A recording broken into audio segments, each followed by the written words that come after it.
Driverly.com, unlimited drama series. The pipe wrench slipped from my greasy fingers and clattered against the concrete floor of our basement at 2:30 in the morning. Above me, water dripped steadily from the joint I'd been wrestling with for the past hour, each drop echoing in the silence like a metronome counting down the seconds of my marriage. I'm Jake Morrison, 38 years old, and I fix things for a living. Roads, bridges, water systems, you name it, I engineer solutions. But apparently, I can't fix my own damn plumbing or my wife's wandering attention. The buzzing sound came from upstairs, persistent and annoying. Vanessa's phone. Again. Jesus Christ, I muttered, wiping my hands on an old rag. The woman got more messages at night than a 911 dispatcher. I climbed the creaky wooden stairs, my work boots heavy on each step. Our kitchen was bathed in the blue glow of her iPhone, vibrating against the granite countertop like an angry wasp. Vanessa was dead asleep upstairs, had been since she came home at 11 claiming another late strategy meeting at the tech firm where she worked as HR director. The phone buzzed again. The screen lit up with a preview of a text message, and what I saw made my blood freeze in my veins. Can't wait to taste you again tomorrow. Same hotel room. D. My hands shook as I picked up the device. This wasn't her regular phone, the rose gold iPhone she carried everywhere. This was a second phone, a burner, black and sleek and full of secrets. I should have put it down. Should have walked away, gone back to my leaky pipe, pretended I'd never seen it. But 20 years of marriage and a lifetime of fixing broken things had taught me that ignoring a problem only makes it worse. I swiped the screen. No passcode. Vanessa always was too confident for her own good. The messages stretched back months. David Lang, her boss at TechFlow Solutions. The VP who drove the silver Mercedes lived in the mansion on Elm Street and had been married to his college sweetheart for 25 years. Your husband suspects nothing? Jake's too busy with his little engineering projects to notice anything. He's so beneath us, it's almost sad. Good. Can't have the hired help getting ideas above his station. I scrolled through photo after photo, message after message. Explicit details of their encounters. Plans for weekend getaways. Vanessa describing our intimate moments and comparing me unfavorably to her lover. My wife of 20 years. The woman I'd worked 60-hour weeks to support through graduate school, discussing me like I was some kind of household pet. But the worst part wasn't the betrayal. It was the contempt. The casual dismissal of everything I was, everything I'd built, everything I'd given her. Jake's so blue-collar. Sometimes I can't believe I settled for someone so ordinary. You won't have too much longer. Once I get the promotion, we can be together properly. You deserve someone from your own league. I took screenshots of everything. Every message, every photo, every cruel laugh at my expense. My engineering mind was already working, cataloging evidence, building a case, planning a solution. The phone buzzed with a new message from someone named Marcy. Girl, you are living! David Lang is such a catch. Jake's probably down in that basement playing with his tools like always. LOL. Vanessa's response came through seconds later. He's so predictable. I could cheat with the entire country club and he'd never notice. Too busy being grateful that someone like me married someone like him. I set the phone back exactly where I'd found it, screen down, and walked back to the basement. But instead of returning to the broken pipe, I sat on my workbench and stared at the wall. 20 years? 2 decades of loving someone who saw me as a stepping stone, a safe harbor until something better came along. I'd given her everything, my youth, my dreams of traveling, my savings for her business degree, my unwavering support through every career move and social climbing expedition. And she'd given me lies wrapped in designer clothes and contempt disguised as concern. I pulled out my own phone and opened a new note. At the top, I typed, Operation Out of Her League. Vanessa wanted to play in the big leagues? Fine. But she was about to learn that sometimes the hired help knows exactly how to bring down the whole damn building. The pipe above me dripped once more, and I smiled. Some things were worth fixing. Others were worth tearing down completely. By morning, I'd have a plan. By next week, I'd have allies. And by next month, Vanessa Morrison and David Lang would discover that the ordinary, blue-collar husband they'd so casually dismissed was anything but predictable. Let the games begin. The Riverside Fitness Center opened at 5 a.m., and I was waiting in the parking lot at 4:55. If Vanessa thought I was predictable, it was time to change the pattern. Tommy Brennan was unlocking the front door when I walked up, gym bag slung over my shoulder. We'd been friends since high school, back when we were both working construction summers to pay for college. He'd stayed in the trades, eventually landing a security job at the country club. I'd gone the engineering route, but Tommy knew everyone in town, and more importantly, everyone trusted him. "Jake Morrison," he said, grinning as he held the door open. "What brings you to my house of pain this early? Vanessa finally convinced you to work on that dad bod?" Something like that. I followed him inside, breathing in the smell of rubber mats and disinfectant. "Actually, I was hoping you could help me with something." "Shoot. I need to know about the country club crowd, the social scene. Who's sleeping with who's got money problems, who's climbing the ladder, that kind of thing." Tommy raised an eyebrow as he flipped on the lights. "That's oddly specific. And not like you at all. Let's just say I'm expanding my social circle." He studied my face for a long moment, then nodded slowly. "All right, but first, you're going to tell me what this is really about while I put you through the most painful workout of your life." An hour later, I was drenched in sweat, and Tommy was bringing me up to speed on the local power structure. David Lang was exactly what I'd expected.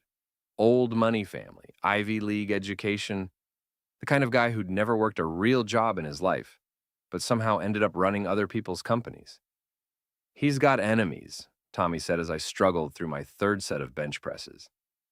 "A lot of people think he only got the VP job because his daddy knew the right people. And his wife, Patricia, she's been looking pretty miserable lately. Word is their marriage has been rocky for years. What about his daughter? Emily? She's a sweetheart. Senior at the State University, studying environmental science. Complete opposite of her old man.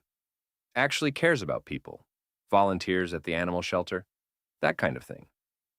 "Why?" I racked the weights and sat up, wiping my face with a towel. Just trying to get the full picture. "Jake." Tommy's voice was serious now. "Whatever you're planning, just remember that revenge has a way of biting you in the ass if you're not careful. I'm always careful. That's what worries me." I spent the rest of the morning at my office, but my mind wasn't on the bridge inspection reports spread across my desk. Instead, I was researching David Lang and his family, building a profile, looking for pressure points. David Lang, 52, Vice President of Business Development at TechFlow Solutions. Married to Patricia Whitman Lang, daughter of the late Judge Whitman. One child, Emily, 22, member of Riverside Country Club, Rotary Club, and the Chamber of Commerce Board. On paper, he looked perfect, but everyone has secrets, and I was good at finding structural weaknesses. My phone buzzed with a text from Vanessa. "Working late again tonight. Don't wait up." I typed back, "No problem. I'll be in the basement. Love you." The lie came so easily it surprised me. But then again, I was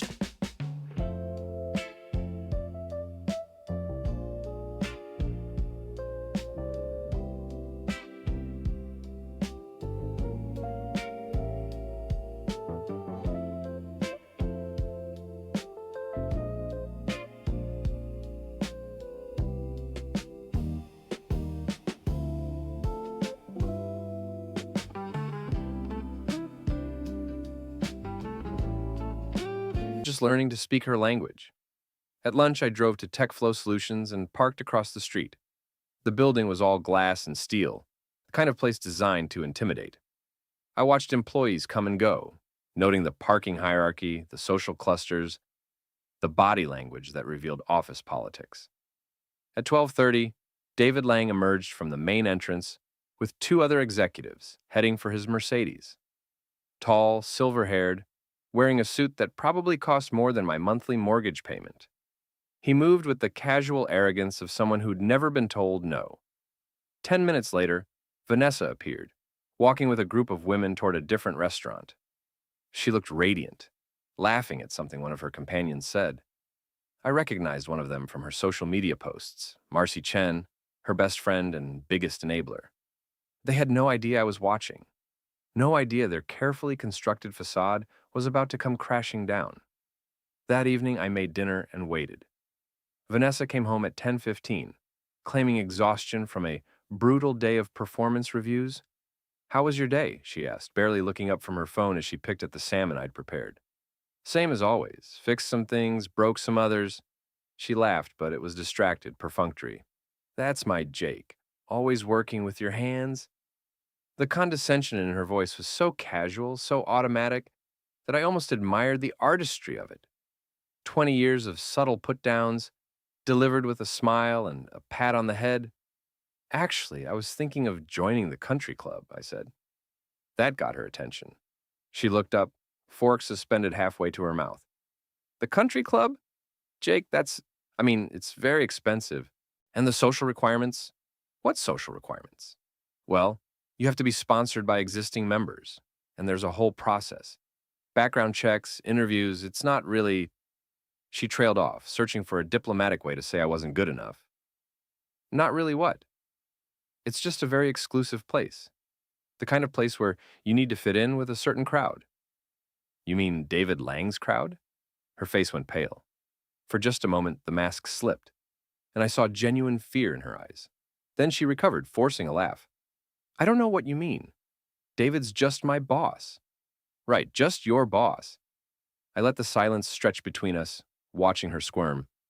This was going to be easier than I'd thought. After dinner, I retreated to the basement and opened my laptop. By midnight, I had membership applications for the country club, the Rotary Club, and 3 other organizations where David Lang held influence. I'd also signed up for a wine tasting class, a charity golf tournament, and the annual Riverside Lake Festival Committee. If Vanessa wanted to play in the big leagues, I'd show her what a real player looked like. The Riverside Country Club's spring mixer was exactly what I'd expected. A sea of polo shirts, tennis skirts, and barely concealed social climbing. I'd spent 2 weeks preparing for this moment, studying the guest list, researching conversation topics, and practicing my most charming smile in the mirror. My membership application was still pending, but Tommy had gotten me in as his guest. He cleaned up nice in his rented blazer, though he looked about as comfortable as a fish on dry land. Remind me why we're doing this again? He muttered as we approached the bar. Networking, I said, scanning the crowd for familiar faces.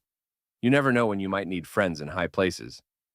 David Lang was holding court near the windows overlooking the golf course, surrounded by the usual collection of sycophants and social climbers. Vanessa wasn't with him. They were being careful not to be seen together at public events. Smart, but not smart enough. Jake Morrison? I turned to find a young woman with dark hair and intelligent eyes extending her hand. She was pretty in an understated way, wearing a simple blue dress that probably cost less than most of the jewelry in the room. Emily Lang, she said, I think you know my father. Only by reputation, I replied, shaking her hand. I'm a civil engineer with the county. We've worked on some projects that benefited your father's company, but we've never been formally introduced. What kind of projects? I launched into a detailed explanation of the infrastructure improvements that had made TechFlow's expansion possible, watching her face light up with genuine interest. Unlike her father, Emily actually listened when other people spoke. That's fascinating, she said when I finished. I'm studying environmental science, and I've been looking at the impact of development on local water systems. Your work actually helps minimize the ecological damage. I try to build things that last without destroying what was there before. I wish more people thought that way. We talked for 20 minutes about sustainable development, environmental protection, and the balance between progress and preservation. Emily was smart, passionate, and completely unaware that her father was sleeping with my wife. Emily, David Lang's voice cut through our conversation like a blade. He approached with the practiced smile of a politician, extending his hand to me. I see you've met our local infrastructure expert. Dad, Jake was just telling me about the water treatment upgrades that made your expansion possible. It's really incredible work. David's smile tightened almost imperceptibly. I'm sure it is. Mr. Morrison, isn't it? I believe you're married to one of our HR directors? Vanessa, yes. She speaks very highly of TechFlow, says it's a company that really values its people. We certainly try to take care of our employees. Her name is saved as electrician. You've been calling the electrician at midnight for 4 months. How stupid do you think I am? Watch more on Grammarly.com. Especially the talented ones. The double meaning wasn't lost on me, but I kept my expression neutral. That's good to hear. Vanessa's always been ambitious. I'm sure she appreciates working for someone who recognizes quality. David's jaw twitched. Indeed. Well, Emily, I think your mother was looking for you. Actually, Dad, I was hoping to continue our conversation, Emily said, turning back to me. Jake, would you be interested in speaking to my environmental science class? We're always looking for real-world perspectives on sustainable development. I'd be honored. Wonderful. Let me get your contact information. As Emily programmed my number into her phone, I caught David's expression out of the corner of my eye. He looked like a man watching his carefully laid plans crumble in real time. I should probably mingle, I said after Emily walked away. It was a pleasure meeting you, Mr. Lang. Likewise, he replied through gritted teeth. I spent the next hour working the room, introducing myself to city council members, business leaders, and social influencers. My engineering background opened doors. Everyone needed infrastructure, and I was the guy who made it happen. By the time I left, I had invitations to 3 charity events, 2 business dinners, and a golf tournament. More importantly, I had David Lang's attention. The next morning, Vanessa was unusually quiet over breakfast. She kept glancing at me over her coffee cup, as if seeing me for the first time. How was your evening with Tommy? She finally asked. Interesting. We went to the country club mixer. Met some fascinating people. The country club? Her voice was carefully controlled, but I could hear the tension underneath. Tommy got us guest passes. I have to say, I can see the appeal. Very sophisticated crowd. Anyone I might know? Actually, yes. I had a lovely conversation with David Lang's daughter, Emily. Brilliant young woman. She invited me to speak to her environmental science class. Vanessa's coffee cup rattled against the saucer as she set it down. You met Emily Lang? Charming girl. Very different from her father, though. She seems to actually care about making the world a better place, rather than just making money. Jake, I think you should be careful about getting too involved with the Lang family. David is, he's very protective of his daughter. I'm sure he is. Any father would be proud of a daughter like that. I finished my breakfast and kissed Vanessa's cheek before heading to work. She sat frozen at the kitchen table, staring into her coffee cup like it held the secrets of the universe. At my office, I found an email waiting for me. The subject line read, Country Club Membership Application, Status Update. My application had been fast-tracked and approved. Someone with influence had pulled strings to get me in. The question was, who? My phone buzzed with a text from an unknown number. This is Emily Lang. Would next Thursday work for your class presentation? Also, my father mentioned you might be interested in joining some of our community service projects. I smiled as I typed my response. Thursday works perfectly. I'd love to hear about the community service opportunities. David Lang was trying to control the situation, keep me close where he could monitor me. It was a smart move, but he'd made one crucial miscalculation. He assumed I was playing his game by his rules. But I wasn't interested in joining the establishment. I was planning to tear it down from the inside, and I was going to use his own daughter to do it. Emily Lang's environmental science class was held in a lecture hall that smelled of coffee and ambition. 43 students, mostly seniors, all eager to change the world before they graduated into cubicles and student loan payments. I'd prepared for this presentation like it was the most important pitch of my career. Because, in many ways, it was. Infrastructure isn't just about concrete and steel, I began, clicking to my first slide. It's about the foundation of civilization. Every road, every bridge, every water treatment plant represents a choice about what kind of future we're building. For the next hour, I walked them through case studies of sustainable development, showing how proper engineering could minimize environmental impact while supporting economic growth. I talked about the TechFlow project specifically, explaining how we'd preserved wetlands while creating jobs. The key, I concluded, is thinking beyond the immediate project. Every decision we make today affects the next generation. We have to build for them, not just for us. The applause was enthusiastic, and the questions afterward showed genuine engagement. Emily beamed at me from the front row, clearly proud of her guest speaker. After class, she walked me to the parking lot. That was incredible, Jake. You really got them thinking about the bigger picture. That's the goal. Your generation is going to inherit all our mistakes. The least we can do is try to make fewer of them. I wish my father thought that way. The opening was perfect, almost too good to be true. What do you mean? Emily sighed, tucking a strand of hair behind her ear. Dad's brilliant at business, don't get me wrong. But sometimes I think he's so focused on quarterly profits that he loses sight of long-term consequences. He thinks I'm naive for caring about environmental impact. You're not naive. You're thinking like an engineer, considering all the variables, not just the obvious ones. Exactly. You get it. Most of Dad's friends just humor me when I talk about sustainability. They think it's a phase I'll grow out of. We'd reached my truck, but I made no move to leave. Can I ask you something? Do you think your father's happy? The question caught her off guard. Happy? That's a strange question. It's just that in my experience, people who are truly satisfied with their lives don't need to constantly prove their worth to others. Your father seems like he's always performing, always trying to impress someone. Emily was quiet for a long moment, staring across the campus quad. He and Mom have been having problems, she said finally. They think I don't notice, but the house has been like a war zone for months. Dad stays late at the office more and more. Mom drinks wine and watches old movies. They barely speak to each other. I'm sorry, that must be difficult for you. The worst part is not knowing why. They won't talk about it, won't even admit there's a problem. They just keep pretending everything's fine while the whole family falls apart. I put a gentle hand on her shoulder. Sometimes adults make choices that seem inexplicable to the people who love them. All you can do is be there for both of them and hope they figure it out before it's too late. Thanks, Jake. It helps to talk to someone who understands. As I drove away, I felt a stab of guilt. Emily was a genuinely good person, and what I was doing would hurt her. But her father had made his choice when he decided to destroy my marriage. Collateral damage was inevitable.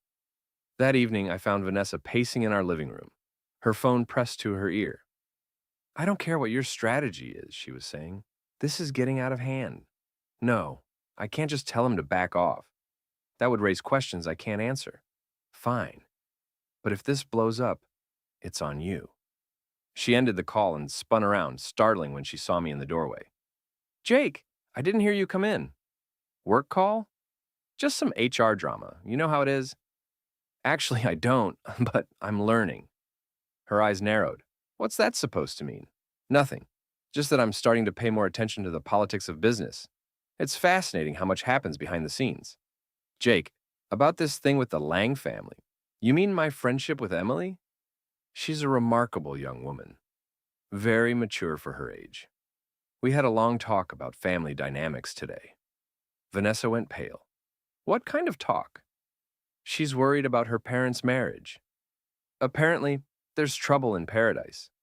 Her father's been working late a lot, staying away from home. Her mother's drinking more. Emily's caught in the middle, trying to hold everything together. That's really none of our business. Of course not. I just feel bad for her. She's such a sweet kid, and she clearly loves both her parents. It would be devastating if she found out one of them was having an affair. The word hung in the air between us like a loaded gun. Vanessa's hands were shaking as she poured herself a glass of wine. Affairs happen, she said carefully. People grow apart. Sometimes they find connection elsewhere. True, but there's a difference between growing apart and betrayal. When someone makes promises and breaks them, when they lie to the people who trust them most, that's not about connection. That's about character. You're being very philosophical tonight. Emily's influence, I suppose. She's got me thinking about right and wrong, about the choices we make and the consequences they have for other people. I moved closer, studying Vanessa's face. She was trying to maintain her composure, but I could see the cracks forming. She asked me something interesting today, I continued. She wanted to know if I thought people could change, if someone who'd made terrible choices could find their way back to being a good person. What did you tell her? I told her that everyone deserves a chance at redemption. But first, they have to acknowledge what they've done wrong. They have to be willing to face the consequences of their actions and make amends to the people they've hurt. Vanessa drained her wine glass in one gulp. I'm going to bed. I have an early meeting tomorrow. Another late night at the office? She paused at the bottom of the stairs. Probably. We're in the middle of some delicate negotiations. I'm sure you are. After she left, I sat in my chair and opened my laptop. The audio recording app I'd installed on her phone was working perfectly. Every conversation, every call, every whispered sweet nothing with David Lang was being uploaded to a secure server. I had enough evidence to destroy both of them 10 times over. But evidence wasn't enough. I wanted them to understand the pain they'd caused, to feel the same helplessness and humiliation they'd inflicted on me. And Emily Lang, innocent and trusting, was going to be the key to making that happen.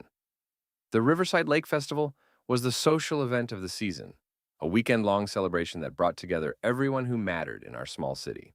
I'd volunteered for the organizing committee, which gave me access to vendor lists, security schedules, and most importantly, the VIP guest roster. David Lang was scheduled to give the keynote address on Saturday evening. Vanessa would be there, of course, playing the role of devoted HR director.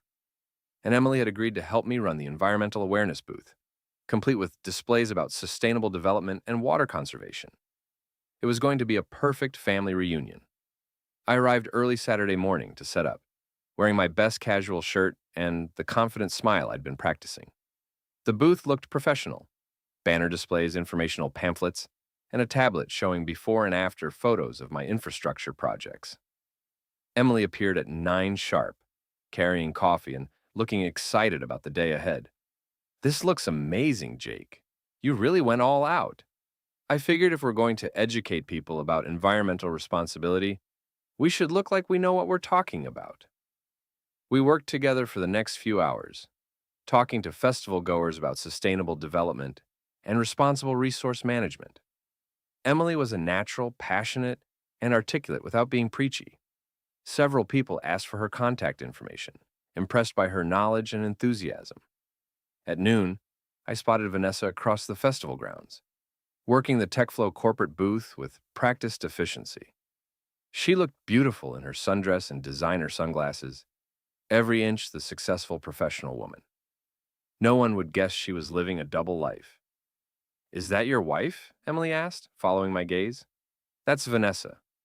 Would you like to meet her? I'd love to. We walked over to the TechFlow booth, where Vanessa was discussing employee benefits with a potential recruit. She looked up as we approached, and I watched her face cycle through surprise, confusion, and barely controlled panic. Vanessa, I'd like you to meet Emily Lang. Emily, this is my wife. Mrs. Morrison, it's such a pleasure to meet you. Jake has been such an inspiration to my environmental science class. You must be so proud of the work he does. Vanessa managed a tight smile. Very proud. Jake's always been passionate about building things. He's been telling me about the infrastructure projects that made TechFlow's expansion possible. It's incredible how much thought goes into balancing development with environmental protection. I'm sure it is.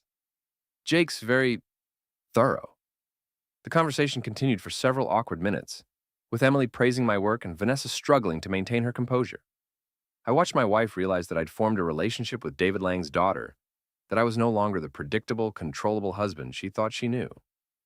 Well, Vanessa said finally, I should get back to work. We're expecting a busy afternoon. Of course, it was wonderful meeting you, Mrs. Morrison. I hope we'll see more of each other. I'm sure we will. As we walked away, Emily shook her head. Your wife seems nice, but she looked really stressed. Is everything okay at home? Just the usual pressures. Vanessa's been working a lot lately. Long hours, difficult projects. It takes a toll. I know what you mean. Dad's been the same way. Mom says he barely comes home anymore. That must be hard on your mother. She's been acting strange, too.